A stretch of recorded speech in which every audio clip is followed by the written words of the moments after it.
Hello and welcome to DEXperience DEXperience. episode 3.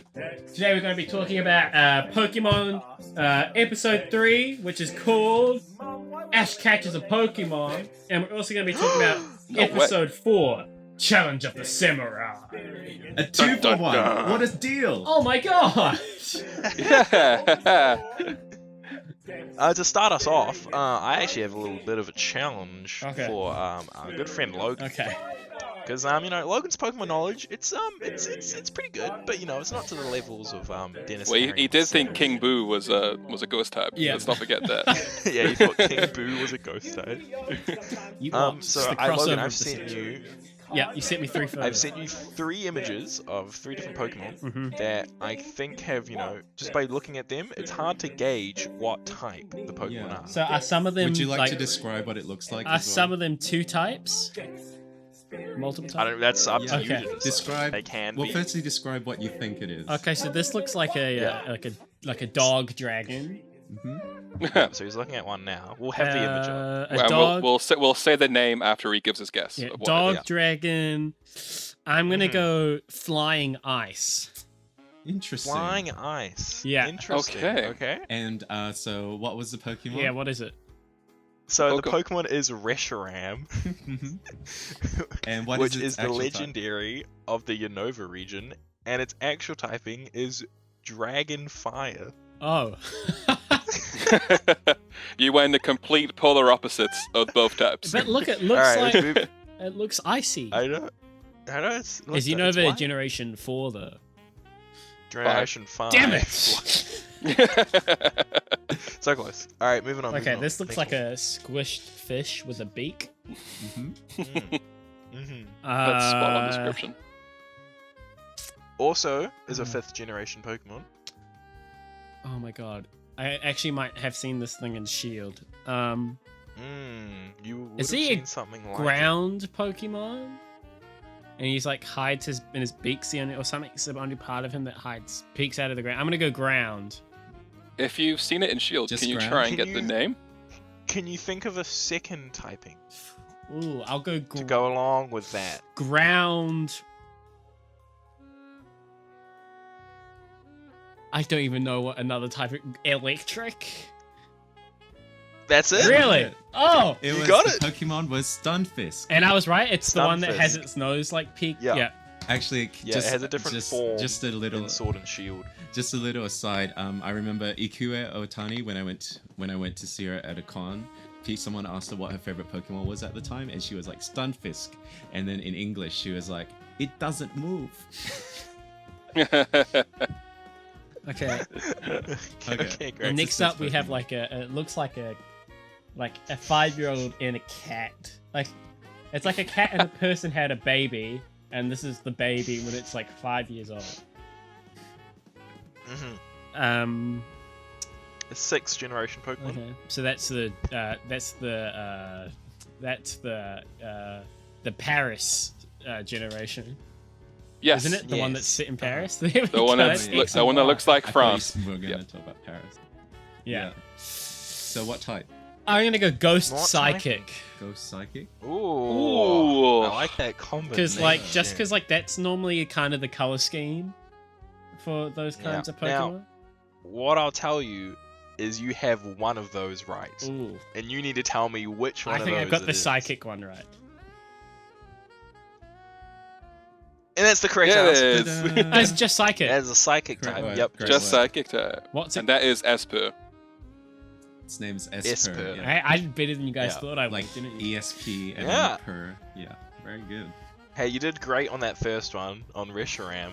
Ice? Would you say ice? Ice Ice flying. flying. Yeah. That's no Articuno. Get out of here. Okay, so we're. Do you have fun. any more? No, Okay. that was just those quick Cool. three. So jumping into Good the episode, we're doing 2 episodes this episode. Ooh. And Ooh. it's really interesting because these 2 episodes, they kind of function as a 2-parter. Well, it's like you could almost call it like the Viridian Forest. The Viridian Chronicles, Yes. Yeah. which is like take that SSN. So really in these 2 Oh, the episodes, SSN's the we fear. look at Ash's interactions and basically the storyline of Caterpie from being caught aiming to be. Spoilers, we don't know that yet. Oh, whether he catches. I mean, it's in the Caterpie. title. Spoil- Ash catches a Don't get Pokemon. ahead of yourself. Ash man. catches. Actually, spoiler alert. Ash catches several Pokemon. So Well, 2. I know. Surprise. Does 2 count as several? I don't Yeah. know. Several for me is 3. That's my definition Yeah. of several. 2 was couple for Like me. 3 Yeah. or 4. 5 is like is like a lot, you know.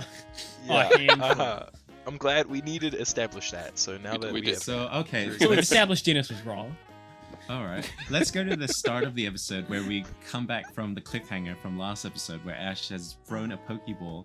And so Ash throws a Pokeball at Caterpie, and I find this, it's so nostalgic to me, that like anticipation of whether you've caught a Pokemon. Oh yeah, I was like, because like I don't know about you guys, but whenever I catch a Pokemon in the games, like I tap A like in rhythm with like the ball jiggling, and I actually like felt like my right hand like almost like Whoa. trying to like deny, like I was Yeah. trying to stop myself from, I was stopping myself from doing it with it.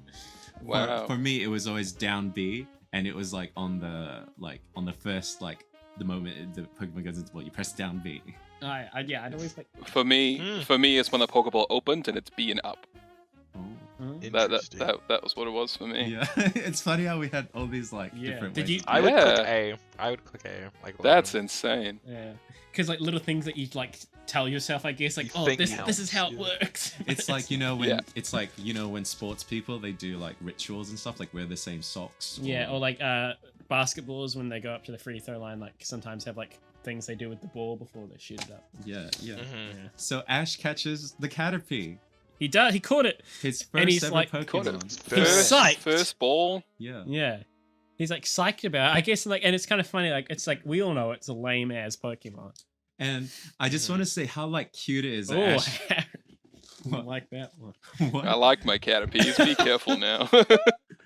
Pretty lame. I just want to say, how cute it is when Ash, the animation as well, when Ash is running around in a circle celebrating and like dragging Misty along. It's like, it's really like well done. It's so fluid. Like I forget how like clean some of the animation can be in these. Yeah, in it this is. It's show. really good. Yeah, it's really Especially a lot of the animation of evolving of evolutions hmm is really nice looking, which we'll see. Well, yeah, we'll get to that a later bit on. later. Yeah, it's like all hand drawn. So it's like a lot of this season is really good. Although I did feel, in this episode as well, this episode had really amazing animation. The second episode, they were a bit more off model, Yeah. and they had a bit more like weird facial expressions or derpy facial expressions. I think like this episode, like the best part is like when we'll get to it later, like the whole moon section is so like beautiful. yeah, the moon.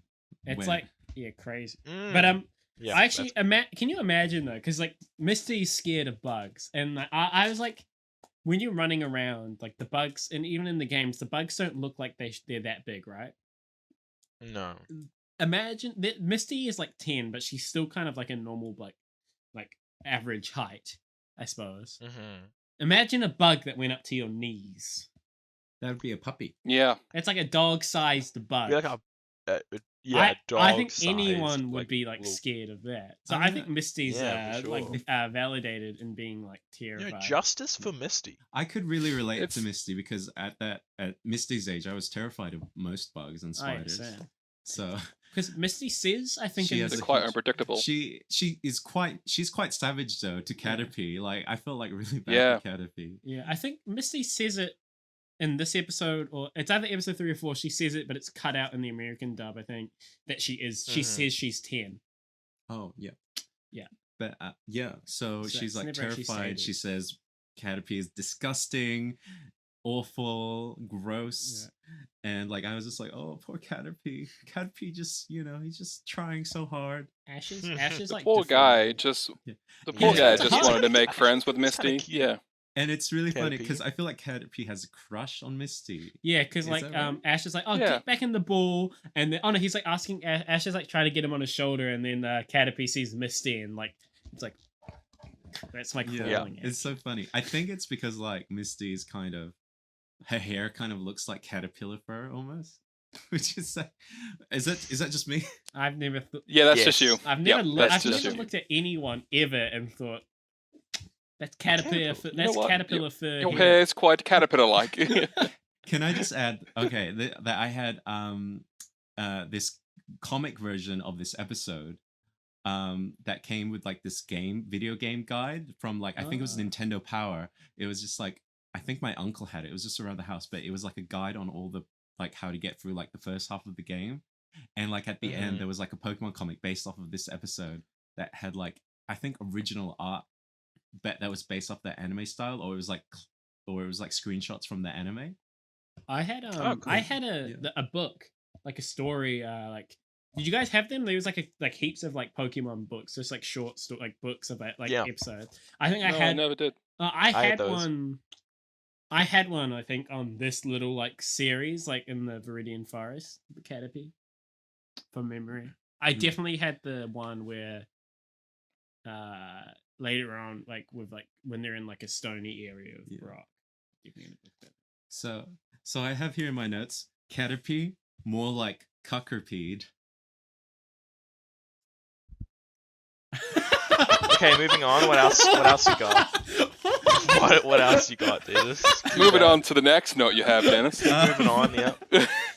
Okay, so the next carrots. Thing... There's references to carrots and peppers. I was also. Oh, yeah, that was interesting. Yeah, because she says like, "Oh, if everyone hates something, like carrots, bugs, peppers. What do we? What foods do we hate?" I feel like on the side of vegetables that kids hated growing up, I feel like carrots and peppers are on like the good side. Yeah. I don't think when I was a kid, yeah. my go-to like against vegetable would have been like more green stuff. Yeah. Anything that was like, well, actually, like spinach. Keep in mind that peppers is like an American word for like capsicum or like chilies. Yeah, I like those. I didn't like mushrooms. Yeah, kids don't like mushrooms. Yeah, I didn't like. I only liked those little small mushrooms as a kid. I didn't like the ones you had to slice. Yeah, like Wait, you saying now, Dennis? Oh no, like when I was younger. Yeah. Sorry. I was about to say. Yeah. I didn't like. I didn't like it then. I still don't like it now. Raw tomato, like on like burgers and stuff. Like in like salads. I'll back you up on that one. And like a salad or something, like if it's there, like I can have it with like some of the other parts of the salad. But like in like a raw burger. Yep. Tomato in a burger is a crime. You're all babies. It's a crime. Food is food, right, guys. Anyway, this is an excellent. Says the one who didn't like mushrooms. Well, when I was a kid, though, when I was a kid. And then I have a question actually. I wrote, what's the Pokemon food chain? Well, Pidgey eat Caterpie. So, if a Pidgey had a chance, would a Pidgey actually eat a Caterpie? Caterpies are massive. Yeah. We saw Pidgeys eating a worm. Yeah, but would a Pidgey... we saw the Pidgeotto eat a worm just before Ash started to battle it. Oh, yeah, that's right. But would Pidgey actually like go on and like try like unhinge its jaw like a snake and start eating? No, it wouldn't eat it whole. It would just like nibble at it. Yeah. Yeah. It's an interesting thought because it's not really established if Pokemon eat each other. They do. Oh, even if humans eat Pokemon as well. Yeah, the one thing I can remember is from Pokemon Platinum in the library in Canalave City. There's a little article about Magikarps being eaten and then the bones getting thrown back in the ocean so they can grow into new Magikarps. That's the only thing I know on top of my mind of like humans eating Pokemon. Well, or thinking Pokemon about Pokemon. the games, like they never made it explicit until the Sword and Shield games, where they have like curries that are like they are like made out of Pokemon. Yeah, it's very kind of like hinted. Yeah, and then like there's like the leaks that are meant to be of what's his name? Farfetch'd and Farfetch'd. And like because there's no Farfetch'es, yeah, it's messed up. Yeah, but that's leak as in the vegetable leak. Like it's not a leak attached to a Farfetch'd. You find it in the wild area, you know. But like if you looked at curries, there are like some that look like cut up Magikarp. Could I just say we are 14 minutes into the episode and we're about 2 minutes into the but that doesn't matter. Episode.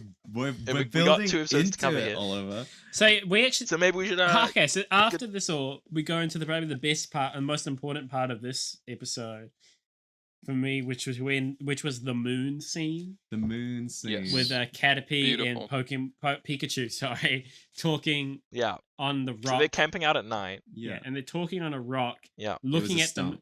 I thought they were arguing originally. Really? I thought Caterpie was angry at Pikachu. I don't think my take, well, having the wizened knowledge of my older age, I found that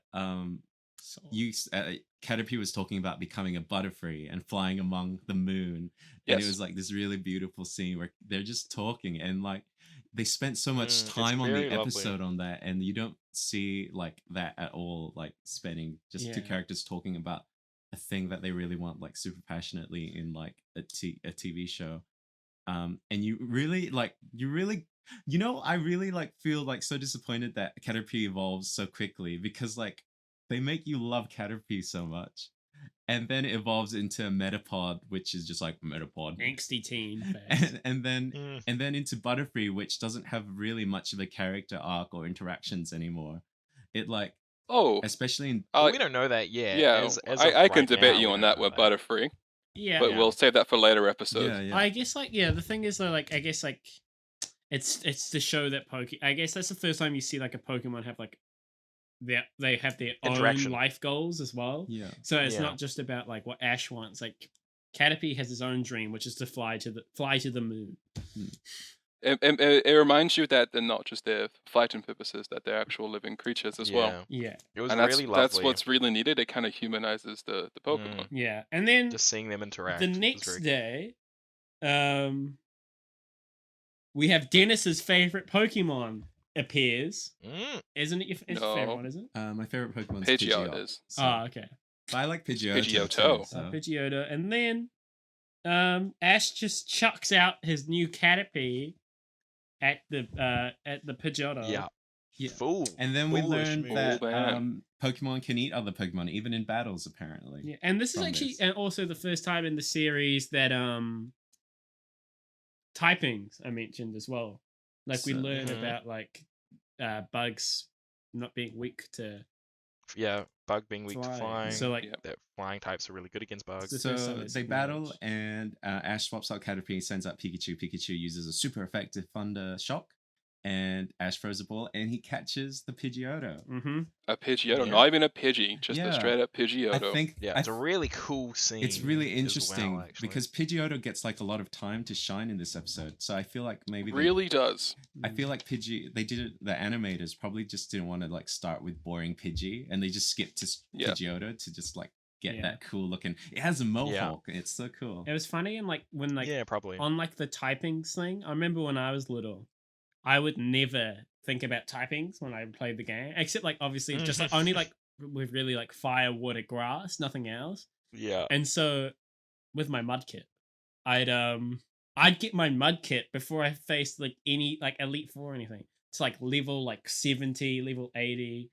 And then like I'd basically only have Mudkip, and all the other my Pokemon would be like ones I hadn't used yet, and they'd be like the level that I caught them at. Oh my god! So is that a straight Mudkip, not even evolved? Fully evolved. To a marsh. To a Swampert. Yeah. I remember there's a little side of it. Logan was playing my copy of Pokemon X, and I heard the start of Greninja, which is this frog, and it's a water dark type. And I remember he was at the very end of the game, and I pointed out to him. I was like, "Oh, use your dark type moves." And Logan was like, "What?" I was like, "He's dark type." He didn't have any idea. It's because like double typings. Were they in? With they were. In Sapphire? They were in there. Yeah, they were.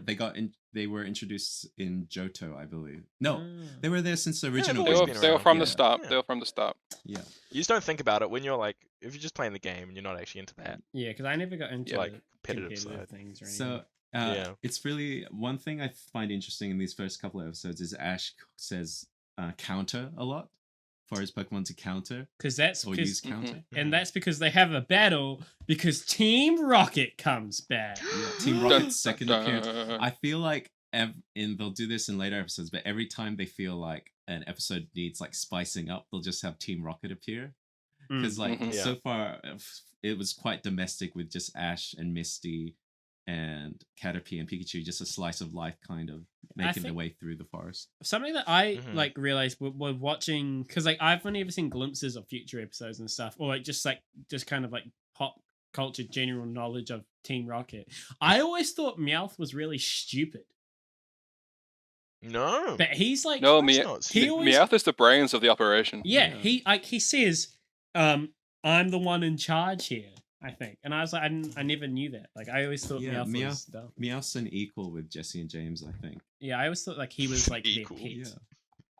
Pokemon and humans, all on the same playing field. So How it should Team Rocket show up and they Splatoon Pikachu with coughing. They sludge him in the eyes. Yeah. And they bring out 2 Pokemon against his 1, and then Ash is like, "That's not nice." And then he says something, "You guys are like doing this wrong." And then they're like, "Of course we are. We're the bad guys." They were Well, like Ash brings up that like Pokemon battles are meant to be 1-on-1 due to Pokemon League rules. Yeah, which is interesting because in the first games there was no double battles. They didn't come in until Generation 3, I believe, not even Generation 2. So it was nice to see that they actually referenced that. Team Rocket were ahead of the curve, and also we'll see in later episodes that they just kind of toss that rule out the window. Whenever they're facing Team Rocket, they'll just have all their Pokemon attack at once. Anyway. Yeah. So they they bust out of the thing, and then Ash like pulls back Pikachu. Caterpie's still weak. Sends up Pidgeotto. So he sends out Pidgeotto. And then what were you gonna say? Pidgeotto has like a really great battle in this. Like Pidgeotto. Well, Pidgeotto gets warped.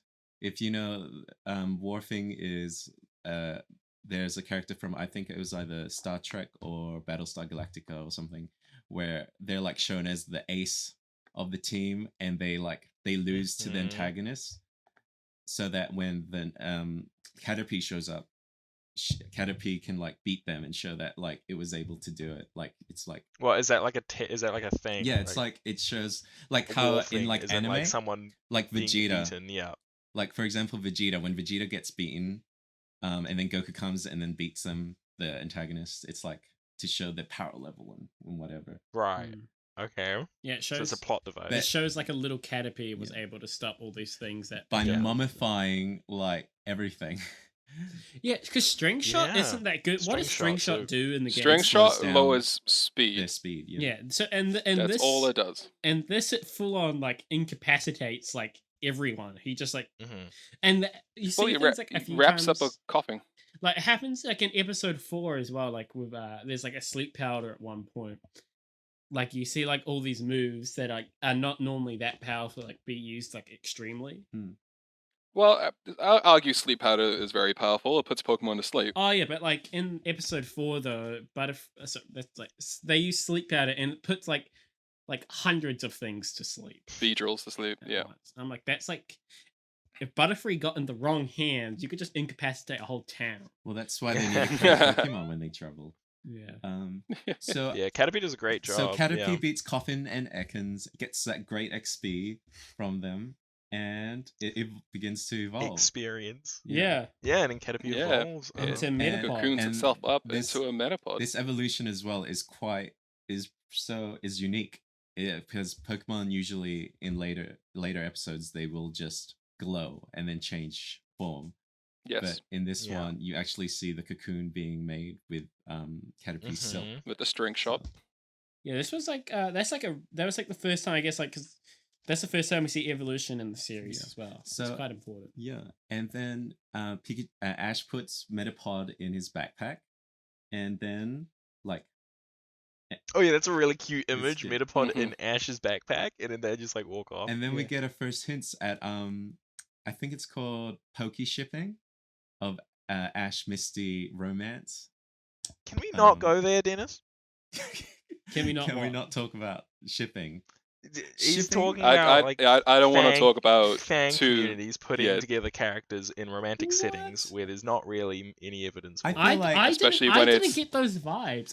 Especially when it's two young people as well. Yeah, I think the thing is though, like there are interviews that have been shown that like especially the English dub, they were quite like there's a song about Misty being in love with Ash, like that was dubbed. Well, that was actually I haven't dubbed. heard it, Dennis. So I mean, we could look at them that's later, great. but I think that's like it's quite interesting examining that Misty and Ash, because that was, oh my gosh, when I never participated because I was like, whatever, it's Pokemon. That's a lie.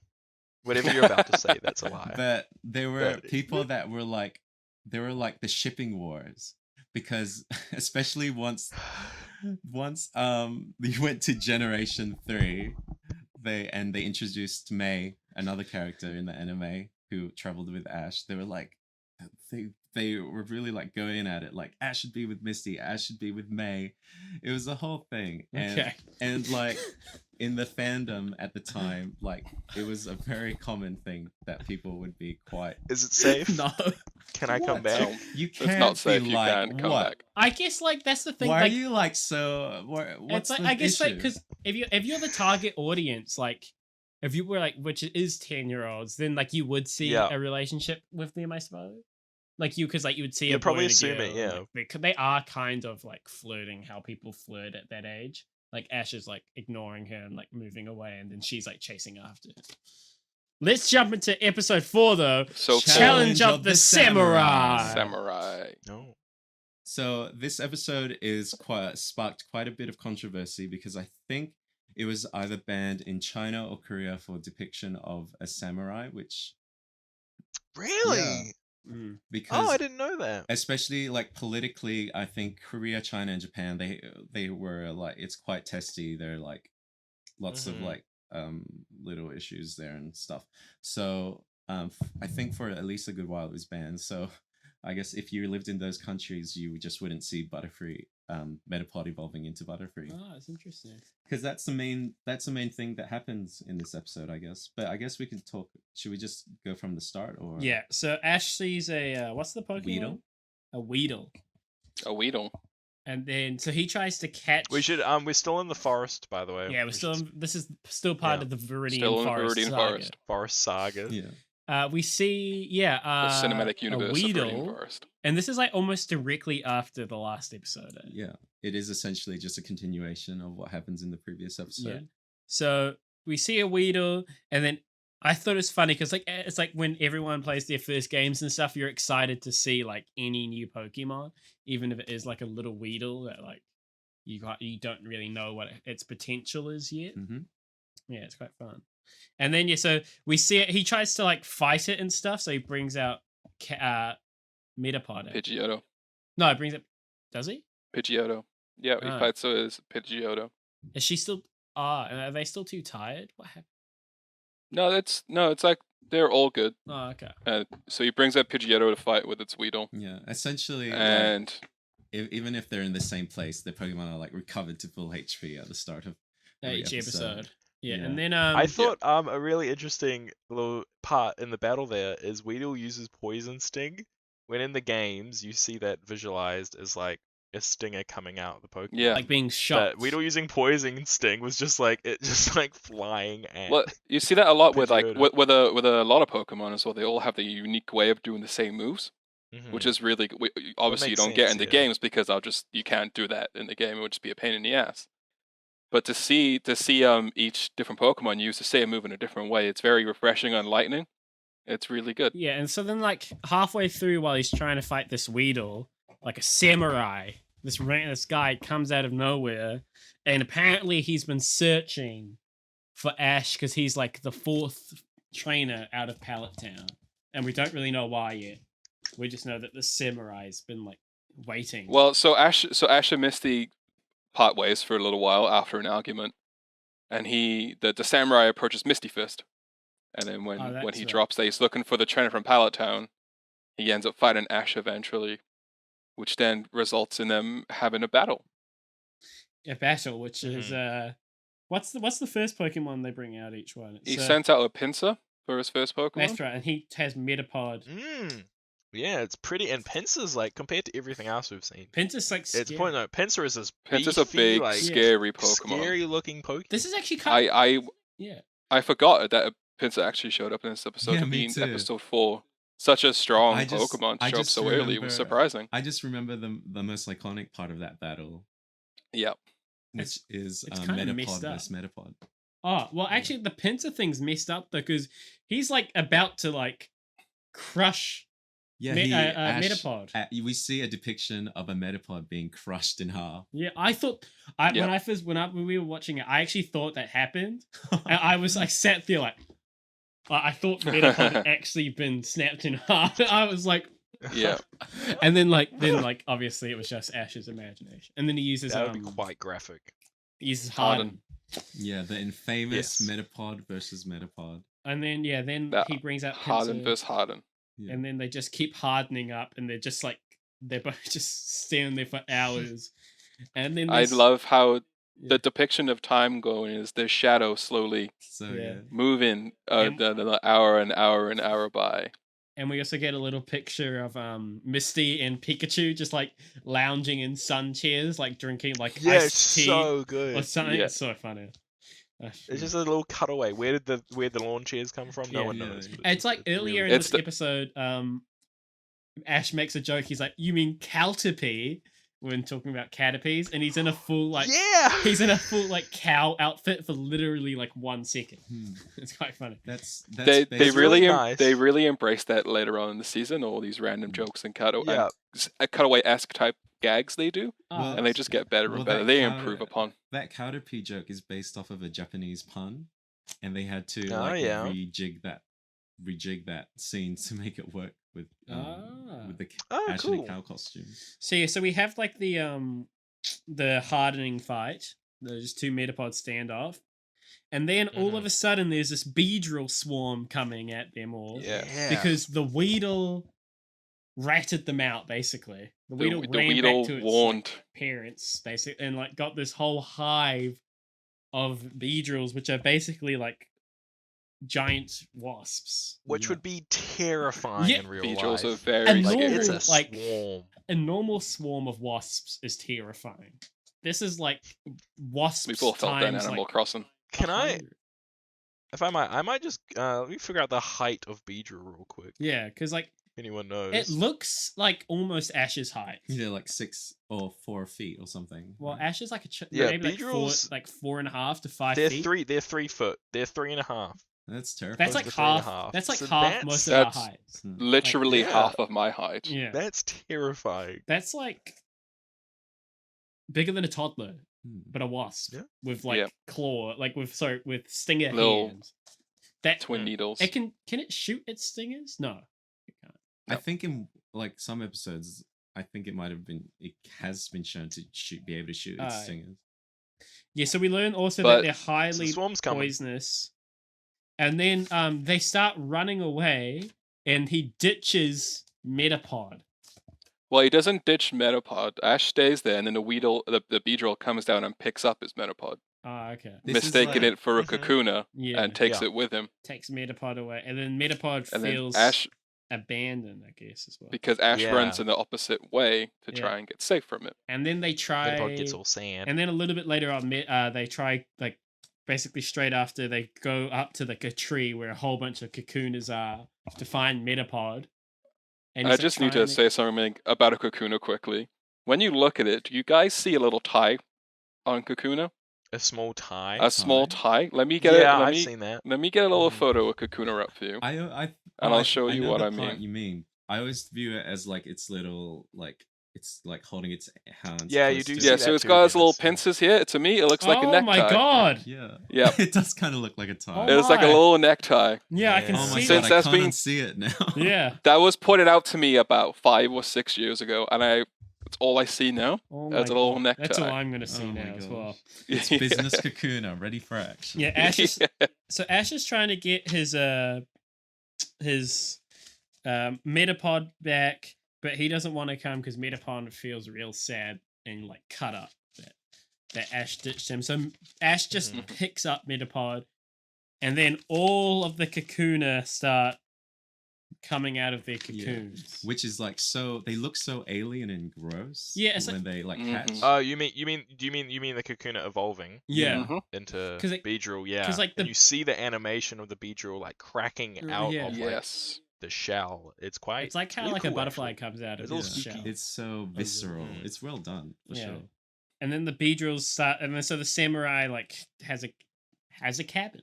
Yeah, and then they spend the night in there, right? Yeah, and then we also see Team Rocket, and they've got like they're carrying like a little like protection cardboard thing box. The Beedrill. They have a cardboard tank. This is like Team Rocket's like evolution into comedic relief. Very silly. Yeah. They never like they they just become like comedic relief characters at this point. They're nowhere near And as it's still, like- serious as they are in episode 2 when we first get to see them. This Yeah. is when they start becoming a bit goofy, Definitely. and it just develops from there for many years. Yeah. Just a bit of trivia: when Ash is like sleeping in bed thinking about Metapod, there you can see on his I think it's on his sleeping bag or his bag, it's like Satoshi, which is like Ash's Japanese name. That's cool. Oh, it's his Japanese name. Yeah. But it's just cool. written there in English, so that's quite cool. And so so then Team Rocket comes. Do they get to the cabin? Is that how they come across Ash and stuff outside the cabin? No, they're like I think so. they're running. Ash is like running towards the Kakuna, and then Team Rocket are chasing after him. Is that right? Oh, that's right. Yeah. To get the Metapod. Yeah. Because I think we skipped around a bit, but Ash is running towards the Kakuna tree to get Metapod, and then Team Rocket's chasing after him. So then Ash does like a roll, like a barrel roll maneuver, and then kind of goes. He to does, Metapod. yeah. He dodges all these Beedrill attacks. It's actually funny because we see Team Rocket's model again, and Ash interrupts it this time, and you can see like the shock on their faces. And I asked I was like wondering at the time, I was like, I wonder if they have like some kind of like form of OCD. Where like they can't control themselves, like it's just like a tick. Yeah, it's a compulsive like. What saying the maybe it's like it's compulsive. It's like a job requirement, like how police have to read them around the rights when you arrest people. Like they have to recite the motto to steal Pokemon. Like they get interrupted, they explain that you can't interrupt, and then they start again. Yeah, I guess. Yes, it is, and they still do it now.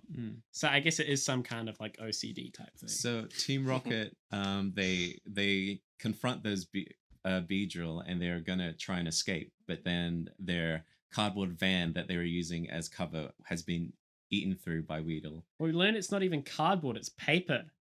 Yeah, well, cardboard paper. And then I'm like, even if the Beedrills were gonna attack. This it would just go straight it would just go like cut it in half like scissors. So it wasn't very good thinking on their behalf. So Ash then gets chased by a few more Beedrill, and Ash tries to protect Metapod with his body, and then Metapod like tears up and turns into a beautiful butterfly. It does, it's beautiful. Turns into Butterfree, and. But not before getting evolution. A gash on it. Pardon? It gets Metapod gets like a gash on it. Yeah. Oh yeah, he gets. Well, does not Metapod tackle a Beedrill and break one of its needles? Yeah, and then it gets like gash. Yeah, that's right. And then the gash is that's how it evolves. The gash is what starts its transformation into a Butterfree, and then Ash, pretty quick thinking because he's only just started, gets Butterfree to basically put everyone, including Team Rocket and hundreds of Beedrills, to sleep. With sleep powder, which sounds like to me, I don't think how much sleep powder does this Butterfree have to put like that's like a field. It's a massive field area. It's like maybe Butterfree was downwind or upwind. Or yeah. They could have been a very strong breeze. I love Butterfree's cry. It's like yes, it's Butterfree for me is one of my top 10 favorite Pokemon. Yeah. I absolutely adore Butterfree, and the way it's birthed in this series is beautiful. It is pretty cool. And the whole redemption arc from Caterpie to Butterfree, these 2 episodes centered around one Pokemon that become 3, is done so well to make you care about such a quite frankly quite a weak Pokemon. But it really makes you care for this. Yeah. It's cool because it kind of introduces the fact that, like, in the series, like, there's no levels, so Pokemon aren't going to evolve, like, in our normal way that we're used to. They're going to evolve through, like, kind of like how, like, in some D&D campaigns, through, like, big... milestones. Like, events and stuff. Yeah. Yes. For sure, and, like, we'll definitely see Pokemon, like, the series trying to find its footing throughout these... like a lot of these first few episodes as they try and establish the world and see what they want to take from the games and what they want to leave behind. Yeah. But yeah, that was episode 3 and 4. And there's an important note. There's an important note you missed. Yeah, sorry. About like with the samurai. I thought the whole thing is also an arc of Ash like growing as a trainer. Yeah. Because throughout the whole episode, the samurai's calling him a novice, and he's being quite mean to him. Yeah. And at the very end, he says, "Oh, I'm the novice." I'm pretty sure. Because Ash was able to put all the Beedrill to sleep, and he kind of saved the day. So it was also a nice little redemption arc. It's also because like Ash wasn't just like fighting behind the Pokemon. Ash literally he's done it a couple of times now, we've seen, puts himself in front of his Pokemon. In front of his Pokemon. So it's really beautiful, Yeah. Where did the samurai get a sword from? Who knows? How was a kid given a sword Is that he a kid? sharp and powerful? He lives in a hut. He's the same height as Ash, and he's got the same like voice pattern as him. In the forest by himself. Yeah, but Ash is traveling by himself as well at 10 years true. old. All the kids are living. Yeah, Who knows what the Pokemon world is like? now. No, yeah, It's mental. But yeah, those are 2 really good episodes. Yeah. Like very good episodes. Yeah, I know. Like I don't know how much more. I haven't. So we got episode 5 next. So they finally get to Pewter City. Showdown at Pewter City, which should be lots of fun. Yeah. We meet. That's a very good episode, Showdown at Pewter City, which we'll touch on next time. I'm excited to see it. Cool. So that was if you'd like to follow us, episode 3. Follow us we're on YouTube, Facebook, Instagram at DEXperience Podcast or just DEXperience. Yeah. Logan and I are in a theatre company called Stew Productions. That's Stew.productions on Instagram and Facebook and YouTube probably. And follow my Instagram at dennis.ear.lim, dnnis.err.lim. We're not talking about my... And Denny Limmy on TikTok. TikTok. That was Denny Limmy on TikTok. Oh my god. At Oliver Knott on Instagram. That is KNOTT. I have no social media. And look out for Harry Hashim as well. And email out for Harry Hashim. Questions, just in the Wellington scene. Comments and concerns at the DEXperiencepodcast@gmail.com, and leave us a review on your podcasting platform of choice. If you have any challenges you want us to do, we're always open for more challenges as well. Awesome. Yes. Sweet. Okay, cool. Thank you very guys. much. See ya. Thank you very much. Much love.